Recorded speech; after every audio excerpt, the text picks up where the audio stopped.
हरे Krishna class 10 कैसे हैं आप सभी। एज ये ऑल नो ज्ञानिकीडा के प्लेटफॉर्म पे chapter 10 light reflection and diffraction बहुत ही जोरों से खत्म हो चुका है। बहुत सारे असाइनमेंट, बहुत सारे वर्कशीट, सारे लेक्चर के पीडीएफ सब अपलोड है ज्ञानिकीडा कहां पर, टेलीग्राम ग्रुप में। बार बार कह रहा हूं, ज्ञानिकीडा का टेलीग्राम ग्रुप और ज्ञानिकीडा का यूट्यूब चैनल आपके क्लास 10 की जर्नी के लिए बहुत बेनिफिशियल रहने वाला, खासकर मैथमेटिक्स एंड साइंस के लिए। एज यू नो कि दीपक सर ने लगभग मैथ्स का सिलेबस खत्म कर दिया। आज ही मेरे ख्याल से स्टैटिक चैप्टर स्टार्ट हुआ है, तो आप उन्हें कंटिन्यू करते रहो। साथ में आज हम करने जा रहे हैं chapter 10 light reflection and diffraction के लास्ट 10 ईयर में कौन से क्वेश्चन पूछे थे। इवन जब संतोष सर और दीपक सर आपके 10th में थे तो उनमें कौन से क्वेश्चन पूछे थे वो भी मैं आज कराऊंगा। तो आज हम करेंगे सीबीएसई लास्ट 10 ईयर में कौन कौन से क्वेश्चन पूछे हैं। आज हम करेंगे 1 मार्क्स टाइप क्वेश्चन कि सीबीएसई ने इस चैप्टर से 1 मार्क्स में कितने क्वेश्चन पूछे हैं, और टोटल मेरे ख्याल से 50 क्वेश्चन है। टोटल 50 क्वेश्चन सीबीएसई अब तक इस चैप्टर पूछ सकी है, और सीबीएसई क्वेश्चन को रिपीट करती है, ध्यान रखना, एज इट इज उठा के देती भी है। और मैंने उसमें मेंशन भी किया हुआ है कि ये क्वेश्चन कब पूछे, आप देखना। बाकी इसकी पीडीएफ मैं आपको रात तक अपलोड कर दूंगा, ठीक है। अभी वीडियो कंप्लीट करना, वीडियो लेंथी है लेकिन सारे क्वेश्चन इंपॉर्टेंट है। आप देखना, बहुत प्यार से हर एक क्वेश्चन को इजीली समझाया हुआ है। और हाँ, मैंने बहुत सारे क्वेश्चन पीछे पूछे हैं, आप उनके आंसर देना, मुझे बहुत अच्छा लगेगा। बाकी वीडियो को एंड तक देखो, अगर अच्छी लगी प्लीज लाइक कर देना, और हाँ, मैक्सिमम फ्रेंड को शेयर कर दो, बिकॉज इस वीडियो को बनाने में बहुत मेहनत लगी हुई है और आप सबका सपोर्ट चाहिए। और मुझे सारे बच्चे क्या अभी कह रहा, प्रॉमिस करो कि मुझे सीबीएसई का रिजल्ट लाके दोगे और प्रूफ करोगे what is the importance of ज्ञानिकीडा। आप सही मेहनत करोगे, जो देखो क्या है, इनपुट मैं दूंगा, आउटपुट आप दोगे। मेरे मेहनत करूंगा, मैं जितना हो सको उतना करूंगा, दिवस उतना करेंगे, लेकिन आपको रिजल्ट लाके देना है। कौन कौन बच्चा रिजल्ट लाके देगा मुझे अभी कमेंट में बताना। चलिए शुरू करते हैं, सारे क्वेश्चन करेंगे धमाल तरीके से। तो स्टार्ट करते हैं। बहुत सिंपल से बहुत सारे क्वेश्चन है, बिकॉज सीबीएसई लास्ट 10 ईयर से कितने क्वेश्चन पूछे हैं, बहुत सारे, ये 1 मार्क्स के हैं। पर लेकिन जब हम करेंगे बहुत सिंपल लगेंगे, आपको बहुत मजा आएगा, ठीक है। वीडियो को एंड तक देखना, और बीच में बहुत सारे क्वेश्चन पूछने वाला, उन सभी के आंसर कमेंट बॉक्स में देना, ठीक है। देखो सबसे पहला क्वेश्चन देखो क्या है, अगर अच्छी बात हो देखो, सबसे पहला क्वेश्चन क्या है आपका सबसे पहले जो क्वेश्चन है क्या है, why do we see our image in a shining spoon. आपने देखा होगा अक्सर ये स्पून होता है, स्पून चाहे स्पून का देखो, चाहे ये वाला पार्ट हो चाहे ये वाला पार्ट हो, तो कह रहा है कि उसमें हम अपनी इमेज क्यों देख पाते हैं। बहुत सिंपल सी बात है, जब बच्चे में रिफ्लेक्टिंग सरफेस, जब मैं स्फेरिकल मिरर की बात करता, मैंने कहा था कि अगर ऐसा कोई सा रिफ्लेक्टिंग सरफेस है जो कि कर्व्ड है तो स्फेरिकल मिरर की तरह बिहेव करता है, और अगर स्फेरिकल मिरर की तरह बिहेव करेगा तो ऑब्वियस सी बात है बच्चे इमेज बनेगी। तो वही देखो वही बात है, द शाइनिंग बोल के आपका एक सेकंड, ठीक है। आप देखो ओके, देखो the shining surface of spoon behaves like a curved mirror है, hence we can see our image in it. मतलब बहुत सिंपल सी बात है कि आपका जो कर्व्ड मिरर है ना, उसका जो सरफेस होता है, जो आपका कर्व जो शाइनिंग सरफेस होता है, वो मिरर की तरह बिहेव करता है। मुझे मतलब मिरर है तो हमारा थोपड़ा है, हम ऑब्जेक्ट है, और वहां क्या बन जाती है, हमारी इमेज है।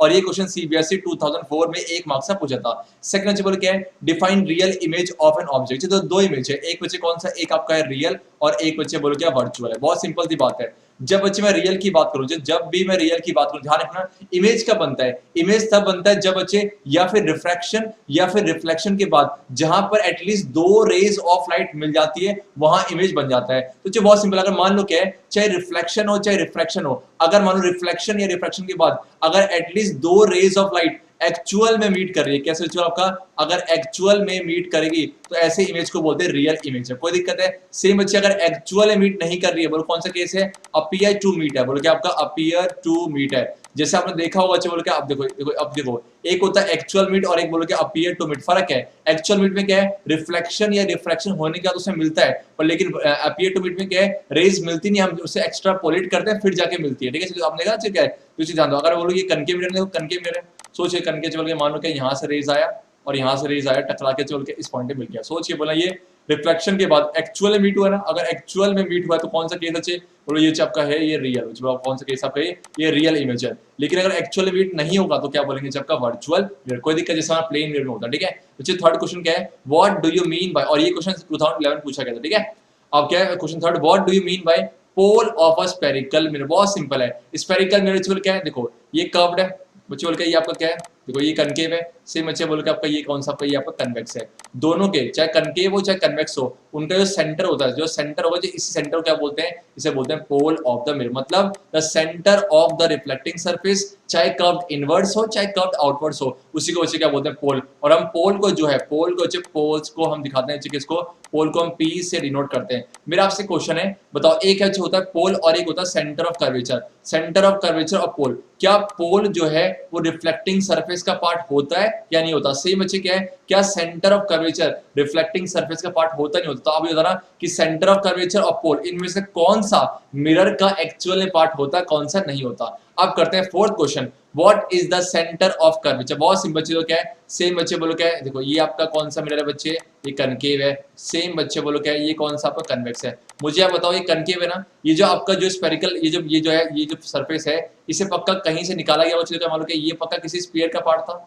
सेम बच्चे पक्का ये भी किसी स्फीयर का पार्ट था, और जिस स्पीड से निकाला था उसका पक्का एक सेंटर होगा। सेम बच्चे इसको जिस स्पीड से निकाला उसका पक्का एक सेंटर होगा। तो मतलब रिफ्लेक्टिंग सरफेस जिस स्फीयर का पार्ट होते हैं उसका सेंटर को हम क्या बोलते हैं, centre of curvature. Centre of curvature क्या है, the centre of curvature of a spherical mirror is the centre of the sphere, जिसका जो मिरर पार्ट रहा होगा, पार्ट था, कोई दिक्कत है, इसी को बोल के सेंटर कर्वेचर बोलते हैं। ठीक है, और ध्यान, ये जो क्या मान लो क्या, सपोज ये ना, देखो ये आपका जो है कनकेव मिरर है, और कनकेव चोले ये इसको क्या बोलते हैं, सेंटर कर्वेचर है, और ये पोल है। और सॉरी क्या कर रहे हैं, उल्टा कर देते हैं, ये पोल अच्छे सी, ठीक है। और सेंटर ऑफ कर्वेचर से लेके पोल तक की जो डिस्टेंस, इसी को बोलते हैं कि आपका R, capital R, radius of curvature. और पता है एफ इक्वल टू क्या होता है, r/2 है। ठीक है, छोटी छोटी बात लेकिन ध्यान, ठीक है। चलो आगे बढ़ते हैं। आगे चलो क्या है, साफ से लिखा हो, क्या डिफाइन, ठीक है। एक सेकंड सुनने से पहले लिखाते हैं, ओके, ठीक है। चलो okay okay okay, in colour, okay okay okay okay. चलो भैया देखो क्या है क्वेश्चन, क्या है, define principal axis of a spherical mirror. Spherical mirror का प्रिंसिपल एक्सिस क्या है, बहुत सिंपल, क्या है, सेम बच्चे बोलो क्या, आपका ये कनकेव है। बच्चे बोलो कौन सा मिरर है, ये आपका कनकेव है। सेम बच्चे बोलो क्या, ये कौन सा आपका, ये कन्वेक्स है। कोई दिक्कत है, बोल क्या है, ड्रॉ कर लो, क्या ये आपका, ये ड्रॉ कर लो इस तरीके से। तो क्या ये पॉइंट क्या आपका P, और ये बोल के आपका C है। ठीक है, तो ऐसा लाइन जो सेम बच्चे बोल के ये P है, और इसका जो राइट की तरफ होता है C है।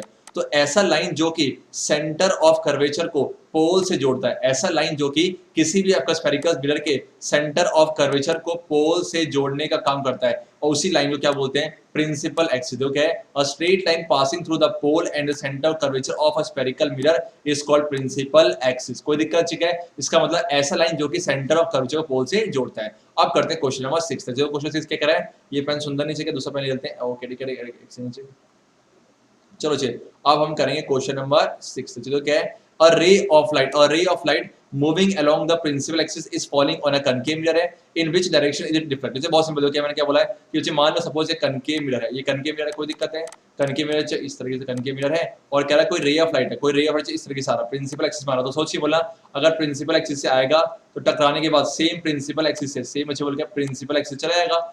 अगर मान लो कोई रे ऑफ लाइट प्रिंसिपल एक्सिस के आता है तो सेम अच्छे बोल के टकराने का चले आता ना। तो इस केस में क्या है, इस केस में एंगल आई और एंगल आर कैसे होते हैं, दोनों ही 0 डिग्री होते हैं। तो आपसे कह रहा है कि in which direction is it different. Simple सी बात है कि सर जहां से वो आया था सेम बच्चे प्रिंसिपल एक्सिस से डिफरेंट हो चलाएगा। तो क्या है, the ray is reflected back along the principal axis से। और ध्यान रखना इस केस में पूछ सकता है कि एंगल आई जो कि होता है एंगल ऑफ बच्चे क्या, एंगल ऑफ बच्चे क्या बेटा, इंसिडेंस। सेम बच्चे बोलो क्या आपका होता है एंगल आर, एंगल आर क्या होता है बेटा आपका, एंगल आपका होता है angle of reflection. Angle of reflection दोनों ही बच्चे बोलो कितना होते हैं, दोनों इस केस में आपके 0 डिग्री होते हैं। ठीक है, और आपने पढ़ा भी था लॉज ऑफ रिफ्लेक्शन राइट, तो बोलता है कि angle of incidence is always equal to the angle of reflection. चलो अब करते हैं question 7। At what position the object we place in front of concave mirror to form a real image of the same size. देखो क्या कह रहा है, कह रहा है कनकेव मिरर, क्या आप पता होना चाहिए, कनकेव मिरर के 6 केस होते हैं, कनकेव मिरर 6 केस होते हैं। कह रहा है किस केस में इमेज जो है रियल बनेगा, साथ में बोल क्या सेम साइज, दो बातें बोल क्या, रियल बनेगा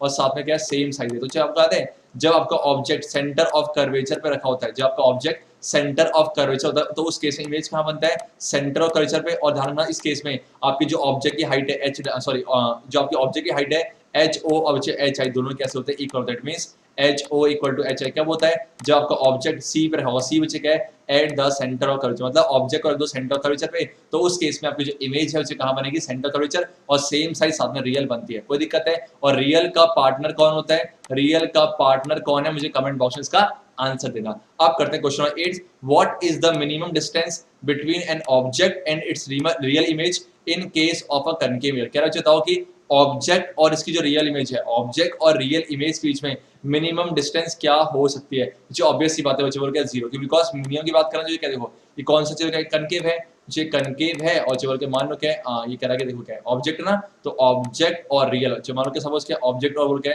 मुझे ऑब्जेक्ट यहाँ पर और इमेज है, तो इस केस में आपका जीरो होगा। कोई दिक्कत है? अभी तक कोई भी क्वेश्चन डाउट होगा तो प्लीज मुझे कमेंट करके जरूर पूछना। अब करते हैं नेक्स्ट क्वेश्चन, क्वेश्चन 9 करते हैं। ठीक है, क्वेश्चन नंबर 9 करेंगे, बहुत प्यारा सा क्वेश्चन है, एक सेकंड। ठीक है, okay okay okay okay okay okay okay चलो भैया 9 क्वेश्चन कह रहा है कंप्लीट द पाथ ऑफ रे of light after reflection at centre in the mirror in the given diagram. ध्यान दो, मतलब सोच के बताओ मुझे वो क्या रहा है, हो रहा है यहाँ पर, बोलो क्या, इसे हमें कंप्लीट करना है in the figure 10.5, in the figure 10.5 है तो क्या है, ठीक है चलो क्या है, आई थिंक बच्चे का ये आपका जो है ओके फोकस है, ठीक है चलो दो क्या है, सोच के बोला अगर कोई रे ऑफ लाइट, अगर बच्चे कोई रे ऑफ लाइट जो है प्रिंसिपल फोकस की तरफ जा रही है तो क्या होगा, क्या टकराने के बाद बच्चे बोल क्या ये प्रिंसिपल एक्सिस के पैरेलल हो जाएगा। फिर से बोलो क्या है, इफ अ रे, कौन सी चीज क्या है याद है ना, कौन सी क्या है, इफ अ रे, ये है आपका कन्वेक्स मिरर, कौन सा मिरर आपका ये है कन्वेक्स मिरर है। बच्चे केस पढ़ा था आपने कन्वेक्स की, अगर मान लो कोई रे ऑफ लाइट प्रिंसिपल फोकस की तरफ जा रहा है तो बोल के रिफ्लेक्शन होने के बाद प्रिंसिपल एक्सिस के पैरेलल हो जाएगा। तो क्या कर रहा है, आप कह रहा है इसे कंप्लीट कर दिखाओ। आप करते हैं क्वेश्चन नंबर 10, क्या कह रहा है आपसे, सेम अच्छे बोलो क्या है कि इसे कंप्लीट करो। आप मुझे बताओ ये कौन सा मिरर है, ये आपका है कनकेव मिरर बच्चे, कौन सा मिरर है आपका बच्चे, ये है कनकेव मिरर है। और कनकेव मिरर में अगर कोई रे ऑफ लाइट प्रिंसिपल फोकस से पास होता है तो टकराने के बाद, जब रूल्स को पढ़ रहे थे, टकराने के बाद प्रिंसिपल एक्सिस के पैरेलल होके चला जाएगा। फिर से बोलो क्या है, सेम जिस तरह से कन्वेक्स में था सेम अच्छे बोलो कनकेव में, if a ray of light passes through the principal focus of a concave or a convex mirror then after reflection it will become parallel to the principal axis। जहां से आया था वैसे ही चलते चला जाएगा, कोई दिक्कत है। अब करते हैं नेक्स्ट क्वेश्चन, क्वेश्चन नंबर 11 क्या कर रहा है, if the image formed by a spherical mirror for all position of the object in front of it is always erect and diminished। कह रहा है चलो क्या है, आपसे कह रहा है कि इमेज ना, कह रहा है स्पेरिकल मिरर के कहीं भी रख दो, स्पेरिकल मिरर के सामने कहीं भी रख दो, हमेशा बच्चे बोलो क्या है, हमेशा बच्चे आपका बन रहा बोलो क्या, एक तो इरेक्ट बच्चे बोलो आपका इरेक्ट है, और इरेक्ट का पार्टनर क्या है वर्चुअल, मतलब ये मान लो कि बच्चे किसके साथ कर रहा है, वर्चुअल है, साथ में इरेक्ट है, और हाँ प्लस में क्या बच्चे आपका डिमिनिश है। तो मुझे पता कि सर प्लेन मिरर जो है, प्लेन मिरर बच्चे वर्चुअल इरेक्ट बनाता तो है लेकिन डिमिनिश नहीं बनाता, सेम साइज है। सेम बच्चे कनकेव है, कनकेव तो एक ही केस में वर्चुअल और इरेक्ट बनाता है लेकिन उसमें वो मैग्नीफाइड होता है। बचा कौन सा बच्चे, क्या बच्चा हमारा प्यारा सा बच्चे कौन सा मिरर है, कन्वेक्स मिरर है। कन्वेक्स मिरर हमेशा, कन्वेक्स मिरर जो हमेशा बोलोगे डिमिनिश, साथ में आपका जो है वर्चुअल एंड इरेक्ट बनाते हैं, इसीलिए कन्वेक्स का इस्तेमाल बच्चे क्या है, रियर व्यू में हम करते हैं, व्हीकल्स के रियर व्यू में इस्तेमाल किया जाता है। I hope you all are getting the point. अब करते हैं question number 12, name the mirror that is used by dentist in examining teeth. आप सोचिए बोलना,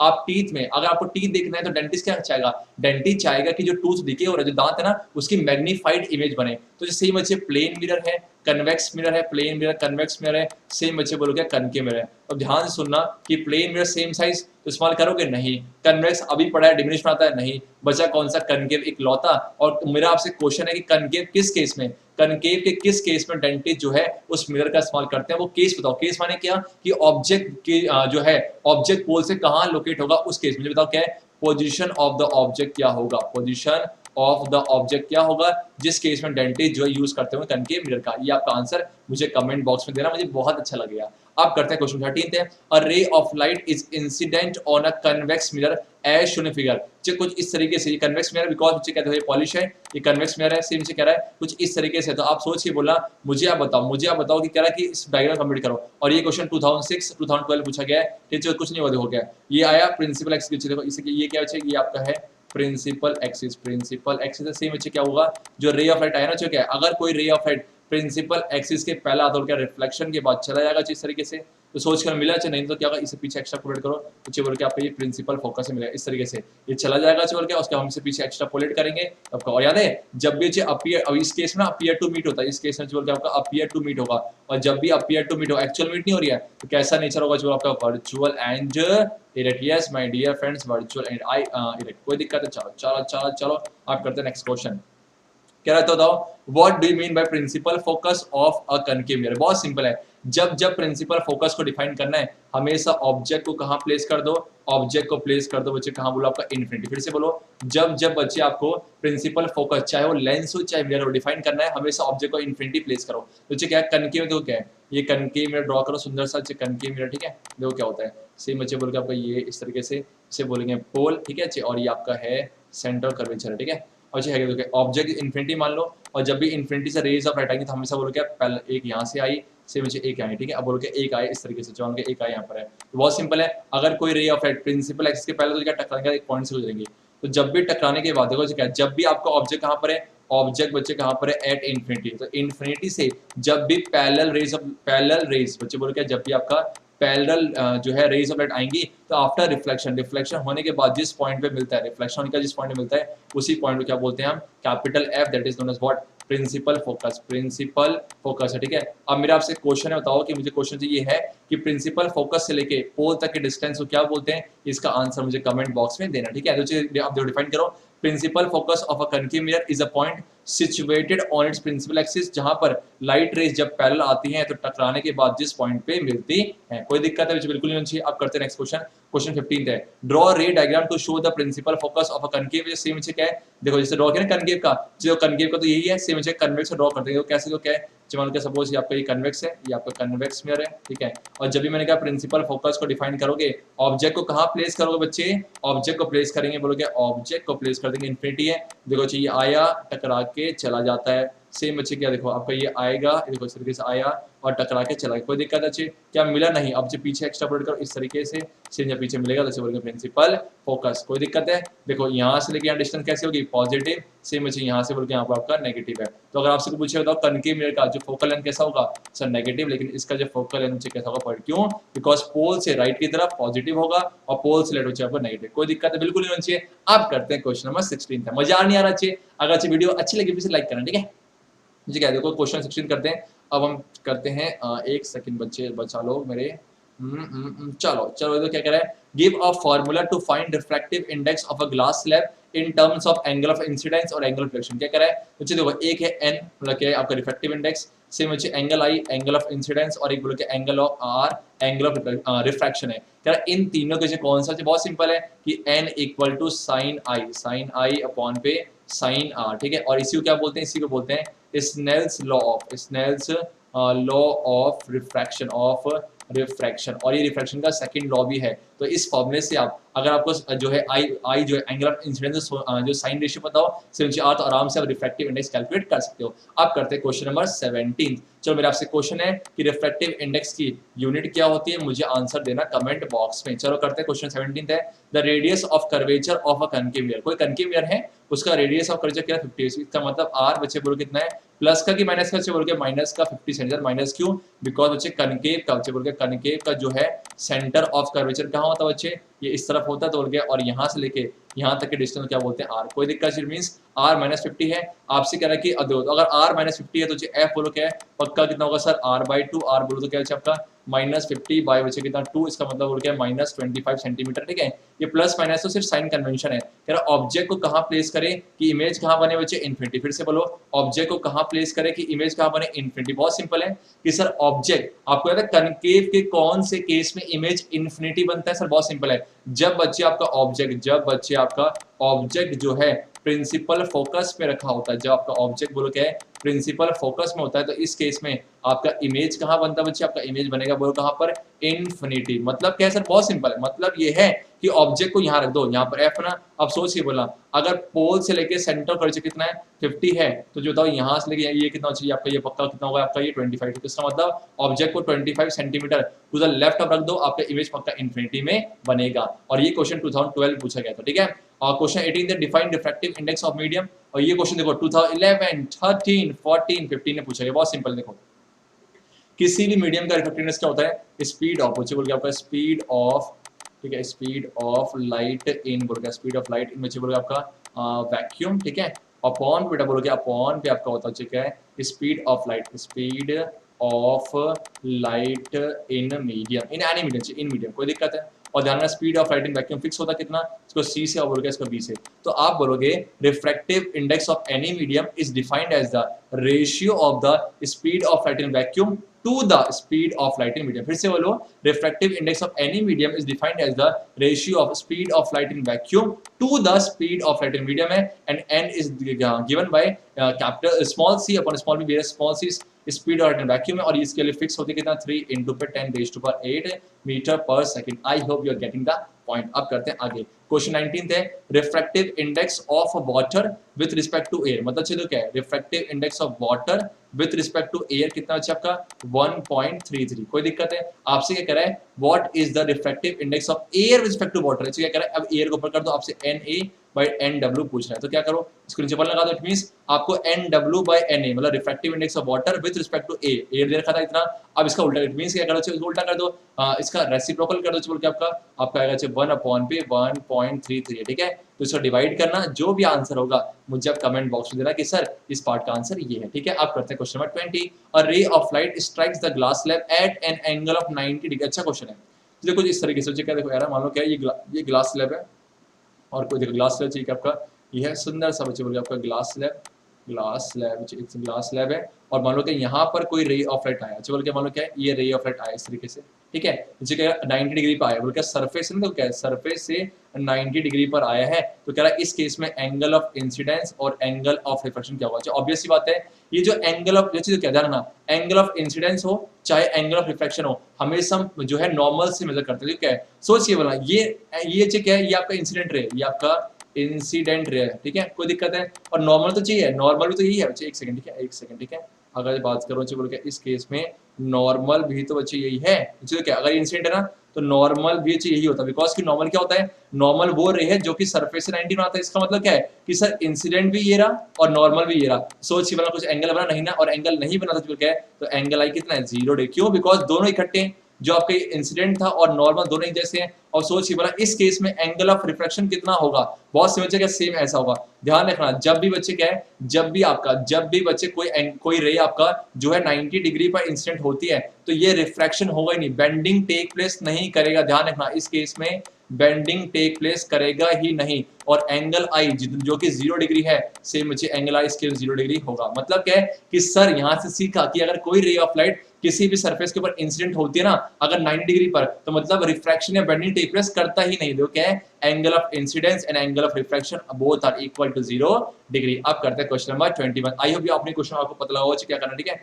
आप करते हैं क्वेश्चन नंबर 21, ये कह रहा है कंप्लीट द फॉर्म डायग्राम। देखो क्या बहुत सिंपल है, एयर से गिलास जा रहा है, मतलब बच्चे क्या, एयर कैसा होता है, एयर आपका है रेयर मीडियम। रेयर मीडियम क्या होते हैं कि सर स्पीड ऑफ लाइट जिसमें क्या होती है कम, सेम बच्चे क्या, सॉरी ज्यादा, रेयर मीडियम में स्पीड ऑफ लाइट ज्यादा होती है, ठीक है, जो रेयर मीडियम में स्पीड ऑफ लाइट बच्चे क्या होती है आपकी ज्यादा। सेम अच्छी बोल के ये कौन सा मीडियम बेटा, ये आपका है डेंसर मीडियम, और डेंसर मीडियम में बोल के आपका स्पीड क्या हो जाती है, आपका स्पीड आपकी आती है कम। सोच के बोला पहले स्पीड ज्यादा और स्पीड कम, मम्मा डांटेंगी, टाइम पे घर पहुंचना है, कंसेप्ट याद है, सेम बोल के आपका, तो बोल के टुवर्ड्स द नॉर्मल, बोलो क्या आपका टुवर्ड्स द नॉर्मल है। और ये क्वेश्चन इंपॉर्टेंट, देखो कितनी बार पूछा गया है, ये क्वेश्चन आपका जो है सीबीएसई 11, 13 और 16 पे, और सीबीएसई रिपीट करते हैं, ठीक है। आप करते हैं क्वेश्चन नंबर 22। चलो भैया 22 करें, ठीक है। अब चलो करते हैं क्वेश्चन नंबर 22, ठीक है। चलो ठीक है, देखो क्या है, जब से कह रहा है कि देखो why does a ray of light bend from it path when it travels from one medium to another. और ये क्वेश्चन जो है 11 और 12 में पूछा गया, ये बहुत सिंपल, आपको याद है।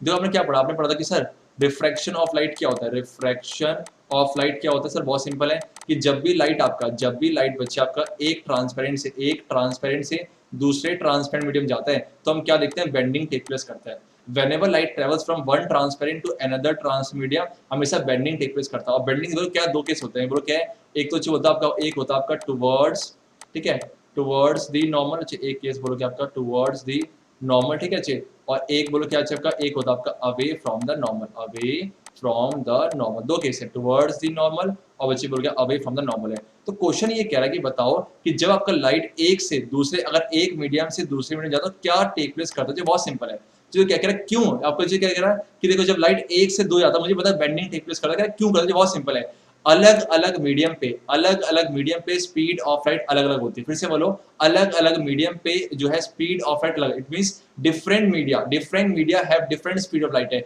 इसी वजह से आपका जो है टुवर्ड्स द नॉर्मल और अवे फ्रॉम द नॉर्मल होता, मतलब a ray of light bend from its path और एंटरिंग इनटू सेकंड मीडियम, क्यों? Because speed of light is in second medium is different from that, मतलब क्या अलग अलग medium पे अलग अलग स्पीड ऑफ लाइट होती है, ठीक है? तो ऐसा क्वेश्चन, अच्छा क्वेश्चन, ठीक है? ये ठीक है, बोलते हैं क्वेश्चन 23 है, what happens to a ray of light when it travels from one medium to another having equal refractive index है। कितनी अच्छी बात की, मतलब क्या है, इस तरह मान लो क्या है, ये मान लो सपोज मीडियम 1 था और ये मीडियम 2 है, और दोनों का ही रिफ्रैक्टिव इंडेक्स मींस n और n दोनों का ही सेम है। अगर रिफ्रैक्टिव इंडेक्स सेम है मतलब क्या है कि सर सेम मीडियम है, और सोच के बोलना अगर लाइट सेम मीडियम में ट्रेवल कर रहा है तो क्या बेंडिंग टेक प्लेस करेगा? नहीं ना, मतलब क्या स्ट्रेट ही चला जाएगा बिना बेंडिंग के ही। चोर क्या है, तो when a ray of light travels from one medium to another having equal refractive index the light ray travels straight without any bending, क्यों? बिकॉज कि सर अगर रिफ्रैक्टिव इंडेक्स ही सेम है तो दोनों मीडियम पे स्पीड ऑफ लाइट क्या होगी? सेम होगी, ठीक है? और मुझे पता कि स्पीड ऑफ लाइट सेम है तो आराम से इजी हो, ठीक है? आप करते हैं क्वेश्चन नंबर 24। अच्छा क्वेश्चन है, 2008, 10 और 13 पूछा गया है। अगर कोई लाइट रे IM दिख रहा आपको IM, ये कैसा चाहिए आपका जो है, ये इंसिडेंट रे है, ठीक है? इंसिडेंट रे जो सरफेस की तरफ आ रही है, आपसे कह रहा है कुछ इस तरीके से हुआ है, तो अब देखो क्या चाहिए, देखा है? और कह रहा है कि बताओ आइडेंटिफाई द करेक्ट एमर्जेंट रे। एमर्जेंट कौन सी चीज, देखो ये ना, ये जो देखो ये जो सरफेस की तरफ आई इंसिडेंट है, जो बाहर निकलती है उसे क्या बोलते हैं? उसे बोलते हैं आपका एमर्जेंट रे। एमर्जेंट रे अब कैसे पहचानोगे? बहुत सिंपल है सर, मुझे पता है कि जब आपका refraction through glass slab take place करता है, उसमें ये चीज पड़ा हुआ है कि इंसिडेंट रे और ये एमर्जेंट रे दोनों ही पैरेलल टू ईच अदर होते हैं। फिर से बोलो कि सर मुझे पता है कि आपका जो है बेंडिंग अगर जितना नॉर्मल के अंदर जाता है उतना बाहर है, इसलिए जो बोल के इंसिडेंट रे और आपका जो एमर्जेंट रे है दोनों पैरेलल टू ईच अदर होते हैं। अब मुझे बताओ ये कौन सा है? ये आपका है इंसिडेंट रे, ये आपका इंसिडेंट रे। आप मुझे बताओ ये जो इंसिडेंट रे है इसके पैरेलल है, इसके पैरेलल है कि चीज के? ऑब्वियस है सर, ये जो S वाला है ना सर, देखो दिख रहा है आपको, इसको बढ़ाते जाओ और ये बढ़ेगा, इट मींस S और Q कैसे पैरेलल है? अगर S और Q पैरेलल हैं तो पक्का सर ये आपका जो ये जो Q है ना, Q यही आपका क्या होने वाला है बच्चे? ये जो Q है, Q ही आपका जो है एमर्जेंट रे है, Q जो आपका एमर्जेंट रे है। इस तरीके से करते हैं। कैसे पहचाना? इस सर हमने पहचाना कैसे बच्चे? हमने पहचाना कि सर इस तरीके से कि इंसिडेंट रे और एमर्जेंट रे दोनों ही पैरेलल टू ईच अदर होने चाहिए। अब करते हैं क्वेश्चन नंबर 25, ठीक है? फॉर द, ये बहुत अच्छा क्वेश्चन है, बहुत अच्छा क्वेश्चन है। For the same angle of incidence of 45 degree, मतलब ठीक है एंगल आई फिक्स कर दो, एंगल आई कितना है? 45 डिग्री, कोई दिक्कत है? ठीक है, आपसे कह रहा है कि ठीक है, अब क्या एंगल आई 45 में अब तीन केस है, एक मान लो कि मीडियम P है और एक Q है, और P के केस में एंगल R की जो वैल्यू कितना है आपका 20 डिग्री है, सेम बच्चे क्या है एंगल R की 20 डिग्री है, और इस केस में जो एंगल R है it means angle of friction कितना आपका 30 डिग्री है। तो आपसे कह रहा है कौन सा मीडियम जो है वो डेंसर है, P और Q, और कौन सा मीडियम डेंसर है, और पूछा Q और Y। मुझे पता सर, मुझे पता, देखो जो कोई मीडियम जो है रेयर, कोई भी मीडियम जो है रेयर और डेंसर, ये कौन डिसाइड करता है? ये डिसाइड करता है कौन? ये डिसाइड करता है हमारा स्मॉल n, मतलब रिफ्रैक्टिव इंडेक्स की वैल्यू। रिफ्रैक्टिव इंडेक्स की वैल्यू जो है ये डिसाइड करेगी, बताओ कि मीडियम जो है आपका डेंसर है रेयर है। अगर इसकी वैल्यू ज्यादा तो मीडियम कैसा होगा? डेंसर। इसकी वैल्यू कम तो मीडियम कैसा होगा? रेयर। कोई दिक्कत है? ठीक है अच्छे। अब मतलब कि n की वैल्यू में डिपेंड करता है। आप मुझे बताओ बच्चे n बोलो क्या? n बच्चे आपका होता है साइन i अपॉन पे साइन r है, कोई दिक्कत है? आप बस ये निकाल लो कि P और Q किसका n ज्यादा, जिसका n ज्यादा वो ऑप्टिकल डेंसर है। आप मुझे बताओ साइन i तो फिक्स है, साइन i तो फिक्स है, अब नीचे बोल क्या? साइन r, बोल क्या? साइन r है। अब मुझे बताओ, देखो ठीक है, देखो आप बताओ, अगर मैं देखो अब मैं बोलूँ साइन 0 डिग्री, ठीक है, अब कुछ साइन 0 डिग्री, साइन 30 डिग्री, और जो बोल गया साइन 90, साइन 90, कोई दिक्कत है? साइन 0 क्या होता है? 0। साइन 30 क्या होता है आपका? 1/2, और साइन 90 क्या आपका 1 होता है। आप मुझे बताओ साइन की जो वैल्यू बढ़ती है, जब मैं साइन का जो ये एंगल है, जब एंगल बच्चे बढ़ता है तो मुझे बताओ वैल्यू क्या हो रही है? बढ़ रही घट रही है? फिर सोच के बोला, अगर साइन की वैल्यू 0 से 30 हुई, 30 से 90 है, तो ये 0, ये कितना? 0.5। इसका मतलब क्या है सर? साइन के रेशियो में क्या होता है कि अगर जो है आपका थीटा, मतलब जो आपका एंगल है, अगर आपका एंगल बढ़ेगा तो साइन का जो वैल्यू है, साइन रेशियो जो आएगा ना, साइन रेशियो भी क्या होगा? बढ़ेगा। तो मतलब क्या सोच ही बोलना, ये 20 है, ये 20 डिग्री और 30 डिग्री है, इसमें अगर मैं साइन 20 निकालूं, साइन 20 कितना मुझे बताओ, कितना भी आए, साइन 20 और साइन 30 किसकी वैल्यू ज्यादा? सर मुझे पता है कि एंगल को बढ़ाने पर आपका साइन के लिए बढ़ती है। इसका मतलब क्या है सर? पक्का बोलो क्या है? साइन 30 की वैल्यू साइन 20 से ज्यादा होने वाली है। आप इसका मतलब क्या है? अगर मैं अच्छा बोल क्या अगर क्या है इसका मतलब सर जो साइन आर है ना, साइन आर जो साइन 30 है इसकी वैल्यू ज्यादा होगी। फिर से बोलो क्या है? इसकी वैल्यू ज्यादा होगी। तो बोलो क्या बताओ, अब ये जो n और साइन आर है, n और जो साइन आर है कैसे है? ऊपर नीचे है। मुझे आप बताओ साइन आर जो है पक्का बोल के 1/n है, मतलब क्या है कि साइन आर और जो रिफ्रैक्टिव इंडेक्स है दोनों ही inversely proportional to each other है। मतलब क्या है कि सर जिसका साइन आर ज्यादा उसका एन कम, जिसका साइन आर कम उसका जो है एन ज्यादा। मतलब अब जो होगा साइन 30 जो है ज्यादा ना, तो साइन 30 अगर साइन 30 में जो है साइन आर ज्यादा है तो पक्का इस केस में एन क्या हो कम, और एन कम है इसका मतलब क्या सेम क्या है। तो 30 किसके लिए था, जो 30 जो था वो था किसके लिए, 30 जो है वो था किसके लिए आपका क्यू के लिए, जो बोल के क्यू के लिए, तो सेम अच्छे बोल के आपका क्यू के लिए था, और सेम अच्छे बोल के आपका जो है ये जो पी के लिए कितना बोलो, पी के लिए आपका जो 20 है, और पी के लिए 20 है मतलब क्या साइन 20 की वैल्यू साइन 20 के लिए कम होगी। अगर साइन 20 कम है मीन साइन आर कम है, और साइन आर का कम होना एन का बढ़ाने का, इसका मतलब कि सर जो पी वाला है ना, पी वाला जो है ये आपका ऑप्टिकली डेंसर है, ऑप्टिकली डेंसर है। आई होप आपको कंसेप्ट आया होगा, नहीं आएगा ना इसको फिर से पीछे जाओ, फिर से प्ले करो, फिर समझो।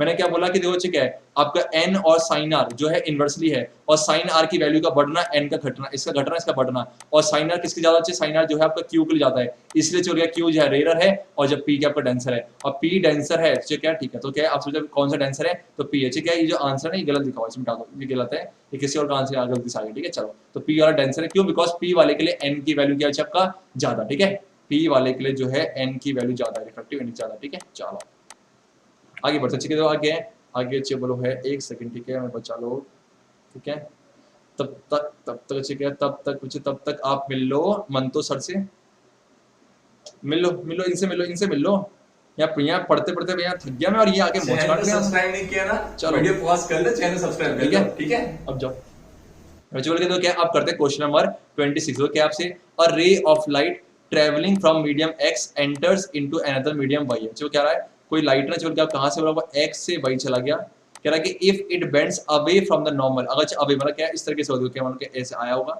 सेम चल इस तरीके से, तो ये है ये अवे फ्रॉम द नॉर्मल, क्या अवे फ्रॉम द नॉर्मल है, तो कह रहा है तो कौन सा डेंसर, सोच लीजिए क्या है ये अवे फ्रॉम द नॉर्मल कब जाता है, away from the normal case कब होता है, ये सर तब होता है जब बच्चे बोल के जब आपका ऊपर वाला कैसा हो, ऊपर वाला डेंसर हो और नीचे वाला कैसा आपका रेयर है। मतलब क्या है कि सर पक्का जो एक्स ना एक्स क्या होगा डेंसर होगा और वही रेयर। आपसे क्या पूछा है कि बताओ क्या है कि बताओ इनमें से कौन सा डेंसर, तो ऑब्वियसली होता है एक्स के डेंसर, तो क्या है a light ray bends away from normal when it pass from optical denser से रेयर है, जब डेंसर से रेयर जगह तो चुका है इसके साथ x जो है वो ऑप्टिकली डेंसर है एज कंपेयर टू y। चलो question 7, what is lateral displacement of a light ray passing through a glass slab। बहुत सिंपल है, क्या है ये ग्लास स्लैब है, ठीक है, ये लाइट आया पहले क्या पहले रेयर से डेंसर गया, तो क्या away from towards the normal, same अचीबल के इस केस में क्या आपका इस तरीके से, ठीक है, और सेम आपका इंसिडेंट है ये इस, ठीक है, तो क्या है ये जो इंसिडेंट रे है ना, ये देखो जो इंसिडेंट रे है, इंसिडेंट रे और जो ये आपको कौन सा एमर्जेंट रे, इन दोनों के बीच में जो शिफ्ट होता है, देखो यहाँ से लेके डिस्टेंस है ना, इसी को बोलते हैं स्मॉल डी। मतलब क्या है the shifting of the light रे on emergence from rectangular glass slide इसको लैटरल डिस्प्लेसमेंट है, और इसको स्मॉल डी से डिनोट करते हैं। और ध्यान रखना ये जो लैटरल डिस्प्लेसमेंट है ये दो बातों डिपेंड करता है, जिसके ऊपर नेक्स्ट क्वेश्चन हम करने जा रहे हैं। What are the two factors on which the lateral displacement depend, कौन कौन सा सर, जो बहुत सिंपल देखो जो ग्लास स्लैब यूज करना, एक तो इसके थिकनेस पे, एक तो थिकनेस ऑफ ग्लास स्लैब में आपका डी के डिपेंड करेगा, सेकंड बोल के एंगल ऑफ इंसिडेंस, जो देखना आपका जो एंगल बन रहा है यहाँ पर ये एंगल ऑफ इंसिडेंस, दो बातों में एक तो थिकनेस को टी मान लो, सेम बच्चे के एंगल ऑफ इंसिडेंस को एंगल आई से, तो इन दो बातों डिपेंड करता है बोलो क्या लैटरल डिस्प्लेसमेंट की वैल्यू, लैटरल डिस्प्लेसमेंट की वैल्यू। अब करते हैं क्वेश्चन नंबर 29 यस बच्चे, ठीक है, चलो ठीक है, चलो सेम चीज क्या देखो सेम चीज वैसे क्वेश्चन हो गया एंगल आई कितना, एंगल आई जो है इस केस में कितना आपका 45 डिग्री है, ठीक है। सेम चीज क्या आपसे कह रहा है कि रिफ्रैक्टिव, अब तीन केस हैं ये अच्छा क्वेश्चन, क्या तीन केस है ए बी और सी, ए बी और सी। ए के लिए जो एंगल आर है जो कितना आपका ये है 25 डिग्री, और बी के लिए कितना आपका बी के लिए है आपका 30 डिग्री, और सी के लिए कितना आपका 35 डिग्री है। तो सोच के बोलना अगर मैं साइन आर निकालूं तो साइन आर सबसे ज्यादा इसके लिए होगा, इसके लिए सबसे कम मुझे इसके लिए, उससे ज्यादा बोल के इसके लिए, और सबसे ज्यादा चल के इसके लिए। क्यों, बिकॉज कि सर जैसे आप अपने एंगल को बढ़ाओगे ना तो साइन की वैल्यू बढ़ेगी, कोई दिक्कत है इसका मतलब क्या ध्यान दो। अगर आप सोचिए एन क्या आपका एन आपका होता है साइन आई अपॉन पे साइन आर, इसका मतलब क्या है साइन आर तो आई तो फिक्स है, तो सोच के बोला साइन आर सबसे ज्यादा किसके लिए, सी के लिए ना, तो सी का एन जो है सबसे कम होगा, सबसे कम है। सेम अच्छे साइन आई साइन आर सबसे कम किसके लिए, ए के लिए, तो ए का एन सबसे ज्यादा होगा। आप बताओ क्या उसने एन पूछा, उसने ये नहीं पूछा, उसने ये नहीं पूछा, उसने पूछा किसमें स्पीड ऑफ लाइट सबसे मिनिमम होगी। मुझे पता है कि सर आपका जो रिफ्रैक्टिव इंडेक्स में क्या है, जो आपका रिफ्रैक्टिव इंडेक्स एन और जो स्पीड ऑफ लाइट होती है जो v है, दोनों कैसे होते हैं, इनवर्सली होते हैं। मतलब n का बढ़ना और v का घटना, और n का घटना v का बढ़ना। तो सोच के बोला सबसे ज्यादा n किसके लिए है, सबसे ज्यादा n इसके लिए है ना, बोलो a के लिए, तो a में स्पीड सबसे कम होगी। सेम बच्चे बोलो क्या है, अब जो आपका c है, c में जो n सबसे कम, तो स्पीड सबसे ज्यादा। इसका मतलब कि सर c में सबसे ज्यादा होगी। तो क्या है, speed of light is minimum in medium a and maximum in medium c। ऐसे क्वेश्चन को इस तरीके से करते हैं। अब क्या है question 30, define optical centre of a spherical lens, चाहे आपका कनकेव चाहे आपका कन्वेक्स लेंस हो, चाहे बच्चे आपका कनकेव हो, जो दोनों का सेंटर होता है ना, सेंटर, उसी को बोलते हैं optical centre. It means the centre of the spherical lens is called the optical centre. कोई दिक्कत से है, बिल्कुल नहीं, ऑप्टिकल सेंटर। चलो, और डिफाइन अ लेंस, बहुत सिंपल है, क्या है, और transparent material bound by two surface, जिनमें से कोई सा भी चाहे आप दो सरफेस हो ना, तो जो दो सरफेस है, दो में से एटलीस्ट, दो में से क्या है, एक सरफेस तो कर्व्ड होनी ही होनी चाहिए, कर्व्ड या फिर स्फेरिकल होना ही होना चाहिए। चलो, मेरा आपसे क्वेश्चन है, सोच के बोलना क्या ये लेंस है, यस या नो। क्या ये लेंस है? अगर लेंस है तो इस लेंस का नाम क्या, मुझे कमेंट बॉक्स में इसका आंसर देना। आप करते हैं next question 32। Okay, when a convex lens is focus on distant object, मतलब क्या है कि अगर कन्वेक्स लेंस में ऑब्जेक्ट कहां से आ रहा है, डिस्टेंट, मतलब क्या बहुत दूर से, इस मींस इसका मतलब इन्फिनिटी से आ रहा है। अगर इन्फिनिटी से आ रहा है तो कह रहा है इमेज कहां बनेगा, कि सर इमेज बनेगा, बोलो कहां पर, इमेज बनेगा एट इन्फिनिटी। क्यों?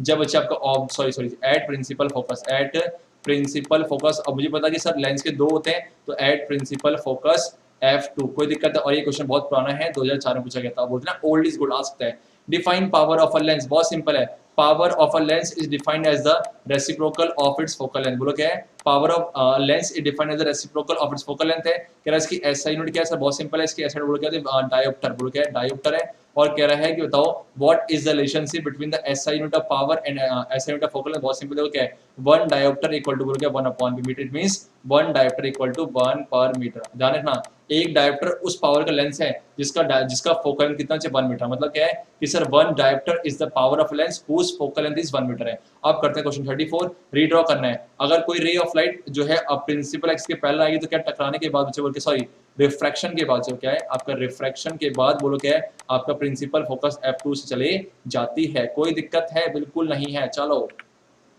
35, एक इमेज है, an image of same size बन रहा है, इमेज बन रहा है सेम साइज का, किस केस में, कन्वेक्स लेंस है। कह रहा ऑब्जेक्ट को कहां प्लेस करो, मुझे पता है कन्वेक्स के 6 केस हैं। कन्वेक्स के 6 केस में जब बच्चे ऑब्जेक्ट कहां पर होता है, जब पोजीशन ऑब्जेक्ट होता है एट 2 f1, तो इस केस में इमेज कहां बनता है बच्चे, इमेज बनता है बच्चे बोलकर आपका, इमेज बनेगा आपका एट 2 f2, एट 2 f2 है। और ध्यान रखना इस केस में आपका ऑब्जेक्ट का हाइट, इस मींस ho और hi की वैल्यू इक्वल होती है। तो ऑब्जेक्ट को कहां प्लेस करोगे, ट्वाइस द, बोलो क्या है, twice the focal length, twice the focal length, twice the focal length. कोई दिक्कत से, नो दिक्कत से आगे बढ़े, सो वीडियो को लाइक कर देना। बहुत चिल्ला चिल्ला के बोल रहा हूँ, गला सूख गया, पानी पी लो 1 सेकंड, ठीक है। चलो बच्चे, अब बताते हैं question number 36, name the type of lens used to obtain erect. कह रहा है इरेक्ट चाहिए, साथ में एनलार्ज चाहिए और वर्चुअल। सोच 3 केस है, इरेक्ट भी चाहिए, एनलार्ज भी, वर्चुअल है। मुझे पता है कि कनकेव लेंस तो बच्चे एनलार्ज बनाता है, तो बोल क्या इस केस में कौन सा लेंस होगा बच्चे आपका, कन्वेक्स लेंस। कोई दिक्कत से है, नो दिक्कत है। आपसे कह रहा है कि इरेक्ट चाहिए, डिमिनिश चाहिए और वर्चुअल है। मुझे पता है इरेक्ट चाहिए, डिमिनिश और वर्चुअल, तो मुझे कौन सा लेंस है, आपका कनकेव लेंस है। कोई दिक्कत है? बिल्कुल नहीं, ऐसे नकली क्वेश्चन है और सीएस 11 में। आप करते हैं क्वेश्चन 37 है, redraw the given diagram. Same बच्चे क्या है, अगर कोई रे ऑफ लाइट ऑप्टिकल सेंटर से पास होती है तो बिना डेविएट हुए वैसे ही निकल जाती है। रूल है ना, अगर कोई रे ऑफ लाइट ऑप्टिकल सेंटर से पास होती है, बोल के बिना डेविएशन के वहीं से पास आउट हो जाती है। और ये 2008 में पूछा गया था, ठीक है। क्वेश्चन 38 है, स्टेट द कंडीशन जहां पर लाइट, वही क्वेश्चन पूछा गया है, स्टेट द कंडीशन जहां पर जो है लाइट, बच्चे बोलो क्या है, लाइट रे पास होती है बिना डेविएट हुए, इट मींस अनडेविएट। तो क्या बोलो क्या, सच्चा है आपका कनकेव हो चाहे बच्चे कन्वेक्स हो, अगर ऑप्टिकल सेंटर से पास होगा तो बिना डेविएट हुए वो निकल जाता है। तो बोल के when the incident ray passes through the optical center then it passes undeviated। अब करते हैं क्वेश्चन 39 थे, रीड द डायग्राम। सी बच्चे क्या है, अगर कोई रे ऑफ लाइट फोकस से गुजरेगा तो बोल के टकराने के बाद प्रिंसिपल एक्सिस के कौन सा, ये ना देखो क्या है, प्रिंसिपल एक्सिस के पैरेलल हो जाएगा, कोई दिक्कत है बिल्कुल नहीं है। If a ray of light passes through the principal focus f1, then after refraction it will pass through the principal axis, it will become parallel to the principal axis है। अब करते हैं question 40, name the lens which act as a magnifying glass। Magnifying glass है भैया, lens बच्चे मुझे दो ही तो है, कौन कौन से बच्चे, एक आपका है बोलो कौन सा, कनकेव, एक बच्चे कौन सा आपका कन्वेक्स है। साफ साफ बोला मैग्नीफाई, बड़ा करना है बड़ा। आप सोच के बोला कनकेव क्या बड़ी इमेज बनाता, बिल्कुल नहीं है। बचा कौन सा भैया, हमारे कनकेव है। कनकेव जो है, कनकेव को हम मैग्नीफाइंग लेंस ग्लास की तरह इस्तेमाल कर सकते हैं। अब मेरा आपसे क्वेश्चन है, concave sorry sorry sorry my dear friends, sorry concave जो है हमेशा डिमिनिश, कनकेव बच्चे हमेशा डिमिनिश बनाते, तो कनकेव का इस्तेमाल नहीं करेंगे, पाप चढ़ेगा, गलती हो जाती भगवान से भी और जो कन्वेक्स सच बोल के, कन्वेक्स बोल के ये हम कन्वेक्स का इस्तेमाल करेंगे मैग्नीफाइंग की तरह। मेरा आपसे क्वेश्चन है, कन्वेक्स के 6 केस हैं कि 6 केस में से कौन से केस में इसको मैग्नीफाइंग ग्लास की तरह इस्तेमाल करेंगे। अब करते हैं question 41, which type of lens is a negative power. बहुत सिंपल है सर, जिसका फोकल लेंथ नेगेटिव होगा उसका पावर क्या होगा, नेगेटिव। और सर जिसका फोकल लेंथ पॉजिटिव उसका पावर अच्छे बोलो क्या, पॉजिटिव है। तो मुझे आप बताओ किसका जो है नेगेटिव है ना, तो मुझे बताओ सर जो आपका कनकेव है ना, कनकेव का जो एफ है, कनकेव का एफ इस तरफ होता है, इसलिए चुन गया सर कनकेव लेंस का एफ नेगेटिव है, इसलिए चुन गया। तो इसका आंसर क्या आपका कनकेव लेंस है। बहुत सिंपल है, कंसेप्ट सीखो, क्वेश्चन याद नहीं करने। 2 लेंस है, एक का पावर P1 एक का पावर P2, दोनों कांटेक्ट में है, कह रहा एवरेज सॉरी पावर क्या होगा। बहुत सिंपल चीज है, जब भी ऐसा क्वेश्चन है कुछ मत करना, उसे अलजेब्रिकली प्लस कर देना। तो एवरेज पावर बोल सकते हो या बच्चे बोल क्या नेट पावर ही बोल सकते हो, नेट पावर। तो बोल क्या दोनों को प्लस कर दो, कुछ नहीं करना। इसलिए ये प्लस में तो बोल क्या है P1 प्लस में P2, दैट्स योर आंसर। अगर वैल्यू दी होती सॉल्व करते, सॉल्व नहीं करेंगे, ठीक है। और ये 2011 में पूछा गया था, ठीक है। 43, What is the difference between virtual image of an object formed by convex lens? से मुझे क्या है, देखो मुझे पता है क्वेश्चन क्या कह रहा है कि कनकेव लेंस जो है और कन्वेक्स लेंस दोनों ही वर्चुअल बनाते हैं, दोनों ही वर्चुअल। कन्वेक्स एक केस में जब आपका ऑब्जेक्ट F1 और आपका O के बीच में होता है तो बनता है वर्चुअल। सेम बच्चे बोलो क्या है, कनकेव तो हर केस में वर्चुअल बनाता है। तो कह रहा है कि बताओ कि कनकेव और कन्वेक्स के वर्चुअल में क्या फर्क है। बहुत सिंपल है, जब कनकेव वर्चुअल बनाएगा तो डिमिनिश बनाता है, जब कनकेव वर्चुअल बनाएगा तो डिमिनिश बनाता है, लेकिन जब कन्वेक्स बनाएगा तो बोलो क्या ये बनाएगा एनलार्ज। उल्टे होते हैं, फिर से बोलो, जब कनकेव बनाएगा तो डिमिनिश, लेकिन जब कन्वेक्स बनाएगा तो बोलो क्या एनलार्ज है। अब करते हैं 44 question, during its passage from one medium to another when does where does a light ray change its path. तो बहुत सिंपल क्या है, चलो सपोज क्या ये एक मीडियम है और ये दूसरा मीडियम है, दोनों मीडियम को सेपरेट करा किसने, इसने ना। तो जो ये इंटरफेस है, तो ये जो इंटरफेस है जहां पर दो मीडिया के ऊपर देखो चाहिए, मीडियम होता है सिंगुलर और मीडिया नीचे क्या होता है, मीडिया आपका होता है प्लूरल है। तो जो ये ना देखो आपको दिख रहा है इंटरफेस, ये जो वो इंटरफेस जहां पर दो आपके सेपरेट हो रहे हैं, जो इंटरफेस है ना, इसी इंटरफेस में आपका जो बेंडिंग टेक प्लेस करता है। यही देखो यहाँ से कुछ सेम नहीं होगा, लेकिन जैसे यहाँ पर आएगा तो मर्जी है towards normal away from the normal. तो क्या है, during its passage from one medium to another a light ray changes its path at the boundary face separating the two media, जिसे बोलते हैं इंटरफेस, इस वाले को, ठीक है। आप करते हैं question 45, refractive index of glass कितना 1.5, इसका मतलब क्या है। ऐसे क्वेश्चन आते हैं आपकी एनसीईआरटी में, क्वेश्चन है कि अगर 2.42 है इसका डायमंड का, तो इसका मतलब है बहुत सिंपल हो चुका है। एन क्या होता है, एन होता है आपका स्पीड ऑफ लाइट इन, बोल क्या है speed of light in vacuum, speed of light इन बोल क्या है वैक्यूम। सेम मुझे अपॉन पे क्या होता है, अपॉन पे क्या है speed of light in, speed of light in medium. कोई दिक्कत है बिल्कुल नहीं होनी चाहिए। तो बहुत सिंपल बात कर रहे थे, वो क्या है, अगर मान लो किसी भी का रिफ्रैक्टिव इंडेक्स गिवन है 1.5 है ना ग्लास का, मतलब क्या ग्लास के ना, तो speed of light in vacuum नीचे क्या ग्लास है, बिकॉज ग्लास की बात कर रहे हैं। तो आप बोले सर कि अगर ग्लास का रिफ्रैक्टिव में 1.5 का मतलब ये है कि speed of light in vacuum to the speed of light in glass का रेशियो कितना है 1.5। तो क्या है, when we say that refractive index in glass 1.5 we mean that ratio of speed of light in vacuum to the speed of light in glass is 1.5। Yes, करते हैं 46 question, refractive index of glass kerosene और water 1.5 1.44 1.33। कह रहा कि इनको arrange करो there optical density, जितना ज्यादा n उतना ज्यादा वो डेंसर, उतना ज्यादा वो डेंसर। इसका मतलब सबसे पहले कौन होगा, सबसे पहले ये सबसे कम ये ना, तो वो सबसे कम जो वाटर है, देन बच्चे का असेंडिंग ऑर्डर ना, मतलब छुटकुन से बुटकुन खेल रहे हैं तो वाटर होगा। देन बच्चे बोल क्या, देन ये कौन सा है, ये आपका है केरोसिन, देन बच्चे आपका होगा केरोसिन, और देन बच्चे आपका बोलो क्या आपका ग्लास। कोई दिक्कत है बिल्कुल नहीं होनी चाहिए। आप करते क्वेश्चन 40 से अच्छा क्वेश्चन है, पावर कितना है प्लस का 1.5 डायोप्ट्री। आपसे क्या पूछ रहा है, एफ क्या होता है 1/p, उसे क्या 1/p प्लस का 1.5, इसको ले जाओ ऊपर, तो 5 2 जा 5 3 जा डिवाइड करोगे आएगा 0.66 मीटर, दैट्स इट। प्लस में क्यों, अगर पावर सर प्लस में है तो एफ भी किस में होगा, प्लस में। सर आपने मीटर क्यों लिखा, बिकॉज जब बच्चे पावर डायोप्टर में होता है तो फोकल लेंथ किस में होता है आपका, मीटर में। तो इस तरीके से हमने सारे क्वेश्चंस जो कि सीबीएसई ने 1 मार्क्स से पूछे थे हमने किए। आप मुझे बताओ वीडियो भले ही लेंदी है, पर लेकिन आप देख रहे हो सारे क्वेश्चन को कंप्लीट डिस्कस कर रहा हूँ, एफर्ट बच्चे मैं लगा रहा हूँ, आई नो, पर लेकिन बच्चे क्या ये एफर्ट तब यूजफुल होगी जब आप इन सभी का यूज करके सीबीएसई में टॉप करोगे, बहुत खुशी होगी, दिल से कह रहा हूँ। अब की बार बच्चे बोलोगे आपका अब की बार जो सीबीएसई पार ना, इस सब में इस सपने का पूरा कौन करोगे, जो इस सपने को पार करोगे आप, इस सब जो सपना है पूरा करोगे आप, तो आप ढंग से मेहनत करो, आपके साथ मैं खड़ा हूँ, रात के 12 बज जाए, 1 बज जाए, 2 बज जाए, मैं मेहनत करूंगा, लेकिन बच्चे क्या है आपको रिजल्ट ला के देना है एंड आपको जो है प्रूव करना कि what is actually the importance of ज्ञानी कीड़ा, ठीक है। बाकी बच्चे बोलते बोलते मेरा गला सूख गया, वीडियो को जरूर लाइक कर देना, आपके सामने पानी पी लेता हूँ ताकि आपको लगे कि हाँ, ताकि आपको हमदर्दी आ जाए, ठीक है। यस, बेहोश होने वाला था, वीडियो को लाइक कर देना। बाकी मिलते हैं आपसे नेक्स्ट वीडियो में, तब तक के लिए हरे कृष्णा, हरे कृष्णा।